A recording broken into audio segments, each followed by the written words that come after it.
러시아가 다시 원유를 무기화하고 있습니다.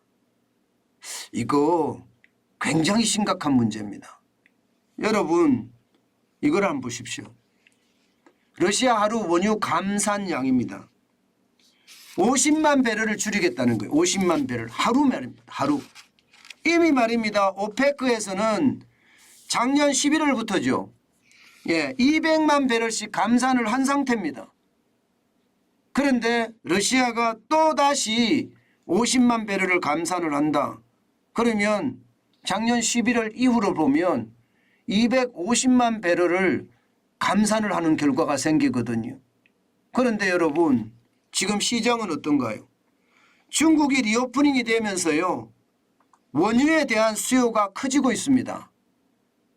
원유에 대한 수요가 커지고 있다는 것은 가격이 올라갈 수밖에 없다는 이야기가 되는 거예요. 그만큼 말입니다.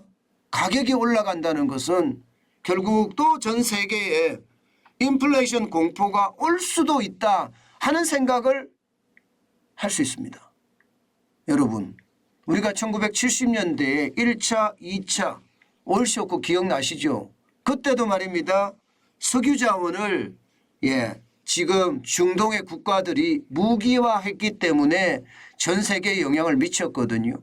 지금 러시아는요. 바로 말입니다. 이 원유를 무기화하면서 말입니다. 서방의 압력을 가하고자 한다. 뭐 이런 생각이 저는 강하게 듭니다. 여러분 러시아가 하루 생산하는 원유량 한번 보실래요? 굉장히 큽니다. 미국이 1020만 배럴이에요. 그런데 러시아가 970만 배럴입니다. 사우디아라비아는 930만 배럴이고요. 캐나다는 430만 배럴, 그리고 이라크는 420만 배럴입니다. 그중에서 말입니다. 러시아가 970만 배럴을 50만 배럴 줄여서 920만 배럴을 한다고 하면요. 시장에는요. 당연히 충격을 줄 수밖에 없습니다. 여러분도 알다시피 국제 유가 올라갈 수밖에 없어요. 지금 올라갑니다. 지금 보세요. 국제 유가 급등하고 있잖아요. 지금 2월 10일 장중 기준으로 보면 북해산 브렌트유가 배럴당 86.3달러까지 올라갔고요. 서부 텍사스산 중진유는 80달러까지 올라갔습니다. 이게 여러분 코로나19의 초기하고 모양새가 지금 비슷해지죠. 이렇게 되면 말입니다. 또 배럴당 100달러까지 간다는 이야기가 나올 수밖에 없어요. 그런데 이게 러시아가 더 감산할 여지도 있다는 그런 상황이기 때문입니다. 왜냐고요? 사실 러시아는요. 우크라이나를 침공하면서 서방에 대한 어떤 경계를 하고자 에너지 공급을 중단했습니다. 그래서 서방이 결국 항복하게 만드는 그런 어떤 분위기를 만들어냈었거든요. 그런데 이 유럽이 말입니다. 유럽이 예년보다가 엄청 따뜻했어요. 올겨울에 유럽이 에너지 대란이 터진다 이렇게 이야기했는데 너무 따뜻하니까 에너지 대란은 커녕 시장에는 전혀 영향을 안 미쳤습니다. 게다가 유럽이 가스에 대한 수급을 중동과 미국으로부터 제대로 받았기 때문에 더더욱 유럽은 오히려 말입니다. 성장률까지도 올라가는 그런 모양새가 취해졌습니다. 다시 말해서 러시아의 어떤 공격이 에너지 공격이 실패한 거예요. 그러다 보니까 어떻게 되겠습니까? 천연가스를 많이 팔았어야 되는데 많이 못 팔게 됐던 거 아니에요. 어쨌든 문을 잠궜으니까요. 그러니까 재정적자가 엄청난 겁니다. 1월에 재정적자만 하더라도 우리 돈으로 말입니다. 31조 2,500억 원이나 됩니다.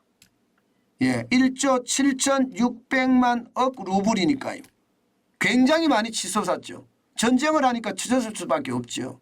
그러니까 이게 에너지를 팔아야 되는데도 못했고 재정적자는 재정적자대로 쌓이고 그러면 어떻게 할까요? 다시 한번 하겠다. 이제는 서방 상대가 아니라 전 세계 상대로 하겠다. 차라리 감산을 하겠다. 감산을. 예, 감산도 원유에 대한 감산을 하루에 50만 배럴이면 굉장히 큰 숫자거든요. 예, 그러니 시장은요 이게 얼어붙을 수밖에 없습니다. 유가는 올라갈 거니까요. 지금 유가가 계속 올라가는 모양새를 취하거든요. 실제로 국제유가를 보면 말입니다. 예, 10일 기준으로 그렇지만 이게 예, 오늘 아침 기준으로 보면 국제유가들이 불안합니다. 북해산 브렌트유도 지금 84.50달러까지 올라갔거든요. 물론 10일 장중 기준으로 86.3달러보다 낮지만 전체적으로는 올라가는 모양새입니다. 자, 이렇게 됐을 때 이게 제일 심각한 게 말입니다. 에너지는 어느 나라나 쓰거든요. 에너지는 어느 나라나 쓰기 때문에 이게 에너지 가격이 올라가면 예, 이게 물가가 올라갈 수밖에 없어요. 우리나라도 지금 마찬가지잖아요. 그죠? 예. 원유, 가스, 석탄 가격이 올라가니까 뭐 난방비 폭탄이라는 말도 나오고 전기료 폭탄이라는 말도 나오잖아요. 바로 그런 이유거든요. 그런데 지금 또 올라가게 되면 저는 시장에 예, 또 충격을 주는 것 아닐까 그런 생각도 많이 해보거든요. 우리가 가장 많이 수입하는 예, 두바이유 같은 경우도요. 배럴당 81.86달러까지 올라갔거든요. 81.86달러까지. 시장의 어떤 분위기를 보면요. 이게 다시 한번 예, 물가 상승이 올지도 모른다 하는 그런 불안감 실제 시장에 상존한다. 이렇게 이야기할 수가 있습니다. 그만큼 불안하다는 뜻입니다. 저는 유가가 올라가는 것은 결국 시장 전체에 미치는 영향이 굉장히 크다고 봅니다. 저는 그 영향이 좀 줄어들었으면 좋겠다. 그런 생각은 하지만 예, 그래야지 우리 민생이 좋잖아요. 사실 물가 너무 많이 올라가서 밥 한 끼 먹기도 두렵습니다. 그런 상황이라면 상황이 점점 좋아진다 이렇게 이야기할 수도 있겠죠. 예, 저는 예, 물가가 내려가는 게 상황이 좋아지는 건데 물가가 내려가지 않으면 더 악화되잖아요. 저는 그래서 야, 이게 국제유가가 내려가야 될 텐데 하는 그런 생각 많이 해봅니다.